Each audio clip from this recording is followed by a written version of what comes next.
안녕하세요. 오늘은 에베소서 6장, 그리스도인의 삶, 특히 관계와 그 영적 싸움에 대한 지침을 좀 더 깊이 살펴보려고 합니다. 네, 지난번 부부관계에 이어서요. 오늘은 부모와 자녀, 또 당시 사회 구조였던 종과 상전의 관계, 그리고 더 나아가서 이제 영적 전투에 대한 바울의 통찰을 좀 나눠볼까 합니다. 여러분이 보내주신 성경 공부 자료를 바탕으로 한번 풀어가 보죠. 네, 반갑습니다. 그 에베소서 4장부터 시작된 그 부르심에 합당한 삶이라는 큰 주제가 있지 않습니까? 네네. 이게 구체적인 인간관계 속에서 어떻게 나타나는지, 또 우리 눈에는 잘 보이지 않지만 분명히 존재하는 그 영적 차원의 현실을 바울이 어떻게 설명하는지 그런 걸 볼 수 있는 아주 흥미로운 부분입니다. 맞아요. 특히 당시 사회 통념을 생각해 보면요, 이 관계들에 대한 바울의 권면은 뭐랄까 상당히 혁신적이라고 할 수 있죠. 네, 저도 그 부분이 기대됩니다. 우선 자녀들을 향한 권면부터 시작하죠. 주 안에서 너희 부모에게 순종하라. 근데 이게 지난번에 다뤘던 아내의 복종과는 다른 순종이라는 단어를 썼단 말이죠. 아, 네, 정확히 보셨습니다. 이 차이가 그냥 넘어갈 수도 있겠지만 어떤 의미가 있을까요? 이게 상당히 중요한 지점인데요.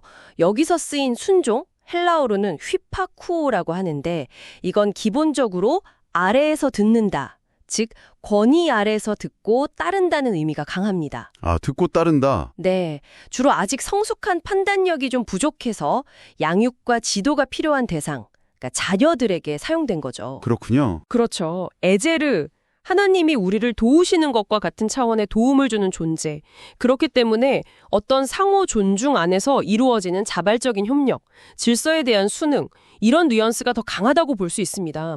하와가 어린아이로 창조된 게 아니니까요. 성인 대 성인 관계죠. 아, 단어 하나에도 관계의 본질에 대한 그런 깊은 이해가 담겨 있네요.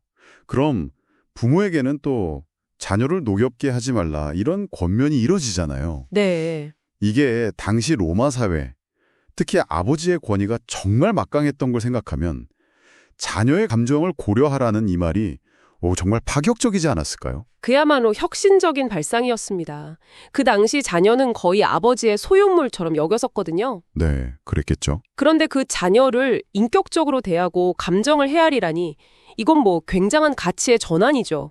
여기서 핵심은 부모, 특히 아버지의 어떤 개인적인 야망이나 감정 해소의 도구로 자녀를 사용하지 말라는 겁니다. 아, 기준이 부모가 아니군요. 그렇죠. 기준은 오직 주의 교훈과 훈계, 즉 하나님의 원리여야 한다. 개인의 철학이나 경험이 아니라 보편적인 진리, 하나님의 말씀으로 양육하라는 아주 중요한 메시지입니다. 네. 자, 이어서 이제 종과 상전의 관계로 넘어가는데 사실 현대적인 시각에서 보면 좀 불편하게 느껴질 수 있는 부분이긴 합니다. 종들에게 그리스도께 하듯 순종하라고 하는데요. 네, 맞습니다. 여기서 바울의 강조점은 단순히 순종하라는 명령 자체보다는 어떻게 순종하느냐에 있는 것 같아요. 어떻게? 네. 그러니까 사람 눈 가리고 아웅하는 식이 아니라 정말 마음의 성실함으로 하라는 거죠. 진심으로. 그렇죠. 그리고 그 동기부여가 중요한데 사람에게 잘 보이기 위해서가 아니라 하늘의 주님께서 각자의 선행을 다 보고 계시고 또 그걸 갚아주실 것이라는 그 믿음. 아, 8절 말씀이죠. 네, 8절에요. 그 믿음 때문에 주인이 보든 안 보든 주님 앞에서 행하라는 겁니다. 그런데 말이죠. 더 놀라운 건 그 상전들, 주인들에 향한 명령 같아요. 너희도 그들에게 이와 같이 하라.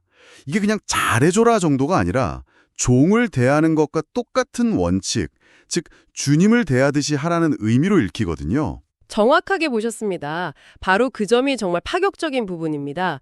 심지어 위협을 그치라는 아주 구체적인 명령까지 하죠. 네, 위협을 그치라. 그리고 그 이후로 주인, 당신도 하늘에 계신 주인을 섬기는 사람이고 그 주님 앞에서는 주인이나 종이나 신분의 차이가 없다. 하나님은 외모로 사람을 취하지 않으신다. 이 점을 분명히 상기시킵니다. 와, 이건 당시 사회 구조를 완전히 뒤흔드는 그런 선언 같은데요. 그렇습니다. 물론 이게 그 당시의 노예제도 자체를 성경이 옹호한다 이렇게 해석하면 절대 안 됩니다. 네, 그건 주의해야죠. 네. 다만 그 시대적인 한계 상황 속에서도 복음이 들어갔을 때 관계가 어떻게 변화되어야 하는지 그 근본적인 원리, 즉 상호 존중과 책임의 원리를 보여주는 거죠. 사실 이 원리는 오늘날의 고용관계라든지 여러 현대적인 상황에도 충분히 적용될 수 있는 보편적인 진리라고 생각합니다. 그렇군요. 자, 이제 에베소서의 대단원 마지막 주제인 영적 싸움으로 넘어갑니다. 여기서 그 유명한 하나님의 전신갑주 비유가 등장하죠. 마치 군인이 전투 준비를 하듯이 아주 구체적으로 묘사합니다. 네, 여기서 바울이 가장 먼저 그리고 가장 중요하게 강조하는 전제가 있습니다. 그게 뭐냐면 우리의 싸움 대상이 혈과 육, 다시 말해 사람이 아니라는 겁니다. 12절 말씀. 네, 12절. 눈에 보이지 않는 악한 영적인 세력들, 정사, 권세, 이 어둠의 세상 주관자들, 하늘에 있는 악한 영들, 이런 존재들과의 싸움이라는 거죠. 네. 그렇기 때문에 우리의 어떤 인간적인 힘이나 지혜, 전략으로는 이 싸움을 감당할 수가 없고 오직 주 안에서와 그 힘의 능력으로 강건해져야 한다. 이렇게 시작을 합니다. 맞아요. 보통 이 전신갑주 이야기하면 각 부분 진리의 허리띠, 의의 호심경, 평안의 복음의 신 이런 것들의 상징적인 의미를 해석하는 데 좀 집중하는 경향이 있잖아요. 네, 그런 해석들도 물론 의미가 있습니다만 제가 볼 때 바울의 진짜 강조점은 그 개별 아이템들의 상징 하나하나를 막 분석하는 것보다는 그 완전 무장 상태, 그 자체에 있는 것 같아요. 완전 무장 상태요? 네, 그러니까 머리부터 발끝까지 빈틈없이 그리스도로 온전히 옷 입는 것. 실제로 데살로니가전서 5장 8절을 보면요. 거기도 비슷한 비유가 나오는데 거기서는 호심경을 믿음과 사랑이라고 했거든요. 여기서는 의라고 했는데 다르네요. 그렇죠. 그러니까 이 상징 해석이 딱 하나로 고정된 게 아니라는 거죠. 핵심은 마귀의 어떤 간사한 계략, 속임수에 맞서서 넘어지지 않고 굳건히 설 수 있도록 영적으로 완전히 준비된 상태를 갖추는 것. 그게 중요하다고 보는 겁니다. 그렇군요. 개별 무기보다는 전체적인 무장 태세. 그리고 또 중요한 게 이 싸움이 나 혼자 외롭게 하는 게 아니라 교회 공동체의 싸움이라는 점도 강조되는 것 같아요. 맞습니다. 아주 중요한 지적입니다. 우리는 각자 싸우는 게 아니라 이미 십자가에서 결정적인 승리를 이루신 우리 대장 예수 그리스도 안에서 그 승리에 참여해서 함께 서는 겁니다. 함께 서는 것. 네. 비유하자면 전쟁의 승패는 이미 결정이 났어요. 그런데 적군이 최종 항복을 할 때까지는 국지적인 전투가 계속되는 상황과 비슷하다고 할까요? 우리는 이미 이긴 싸움을 싸우는 거죠. 이미 이긴 싸움. 그 관점이 중요하네요. 네. 그리고 이 모든 무장이 제대로 효과를 발휘하려면 반드시 필요한 게 있는데 그게 바로 기도입니다. 성령 안에서 항상 깨어서 기도하고 간구하라는 거죠. 바울 자신도 복음을 담대하게 전할 수 있도록 자기를 위해 기도해달라고 부탁하잖아요. 기도가 이 영적 무장의 동력원인 셈입니다. 네, 그렇군요. 오늘 에베소서 6장을 통해서 가정에서의 관계, 또 사회적인 관계에서의 지침들, 그리고 우리 눈에는 보이지 않지만 실제하는 그 영적 전투에 대한 바울의 깊은 통찰을 우리가 함께 나눴습니다.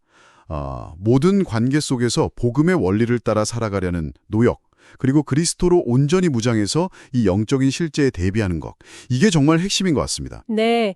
특히 저는 그 영적 싸움이 나 홀로 외롭게 싸우는 게 아니라 이미 승리하신 주님 안에서 교회가 함께 싸우는 것이라는 그 관점이 우리에게 정말 큰 힘과 위로를 준다고 생각합니다. 그렇죠. 우리는 외딴 섬에 고립된 병사가 아니라 이미 승리한 위대한 군대의 당당한 일원인 셈이니까요. 네, 정말 그렇습니다.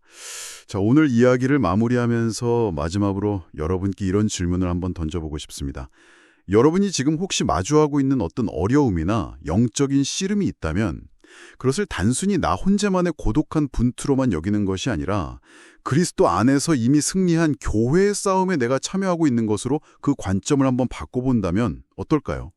그 문제에 접근하는 여러분의 태도와 방식이 혹시 어떻게 달라질 수 있을지 잠시 한번 묵상해 보시면 좋겠습니다.